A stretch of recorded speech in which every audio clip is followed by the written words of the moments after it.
why do we use risk assessments? Why? Because it is the why we've been waiting for, right?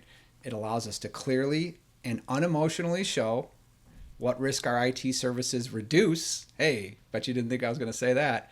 And that what residual risk is left in the environment. Okay? So the risk, talking about risk, is creating that shared language for us and the client to operate from. Okay? So we have a shared language now to talk about cybersecurity and a shared frame of reference. And that makes all the difference in the world. So I think I tacitly said this, but I'm going to implicitly say it or explicitly say it. Who should get a risk assessment? Every single client. Okay. I mean, this should be part of our onboarding, I think, as we start to bring clients on. And once we have this system in place, is we should be getting risk assessments to clients as part of onboarding if we're not doing it for them in the sales process or something like that. Which, by the way, this can make a really good loss leader for sales and entry points into clients. Again, something for another day. But the way it's going to start to be the way we talk about cyber, and it's going to be infused into what I call our organizational DNA, who we are as a company. So by doing this, we build trust and transparency for our clients, right? And by the way, we position ourselves as strategic advisors. So we're going to talk about this some more as we get into the module, but by going through this exercise, we're building trust, and we're also positioning as experts and sitting on the same side of the table, so to speak, as our clients. So how do we price the risk assessment? This is always a good question that I get. Or should the client even pay for it? Like, should we just do it for free? No. The client should absolutely pay for it. You know, there's that thing where you devalue the service if you just give it away for free, because it's kind of like, I'll take it or leave it. No, we want to go have these conversations, and then we want to ask the client to pay for it, because it takes time to do. And if we're setting this up right, talking about the different resources that go into it, like we mentioned in the last module, it should be an easy conversation there.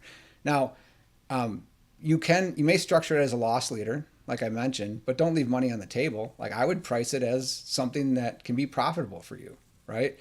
But if you have to go below a normal margin, somebody's resistant, or they're like, I just really don't know. Like, I want every client to get this. Will I give it away for free to really terrible clients? Absolutely, because I don't want to have them come back and say, we thought you did this for us, and you know how those types of clients are. You'd be like, no, look at right here. You have a big red 95% risk on this report we sent you. So no, there's no recourse there.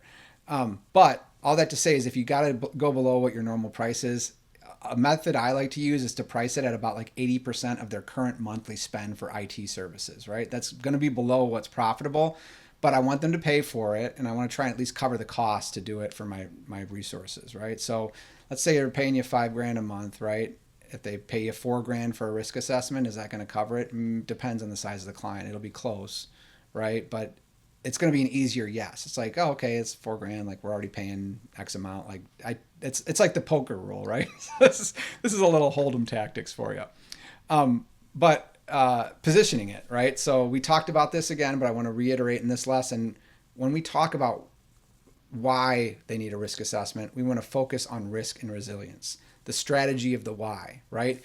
Get this in your vocabulary. The goal is to evaluate the gaps posing threats to your critical business functions. Okay, that's what you can say to the client. But by the way, you need to know what those are. So if you don't know how the critical business functions and kind of how they make money and they're getting into their business, that's something you should be doing with your clients. And that helps a bunch of other things. But bottom line, this allows informed decision making, right? A phrase that I've heard and I really like. I can't take credit for it, but it says, we don't want you to have to spend $1 more than you have to.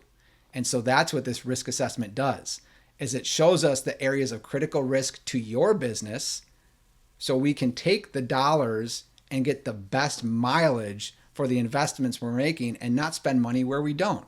We talked at the beginning of this whole course where what do most providers do, right? They say, just buy this list that's in my package, okay? Well, what if the client doesn't need that, right? We've asked them to spend money that doesn't reduce their risk.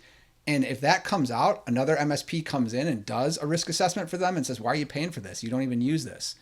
Yeah, that's going to look really bad, right? And the customer's probably going to churn. So again, we want that why. And so when you talk about it that way with the client, I think it becomes really powerful. and then you're positioning it as it's not super expensive. We're just taking a temperature, right? All these things waterfall into an easy yes in most conversations. All right, I hope that was helpful.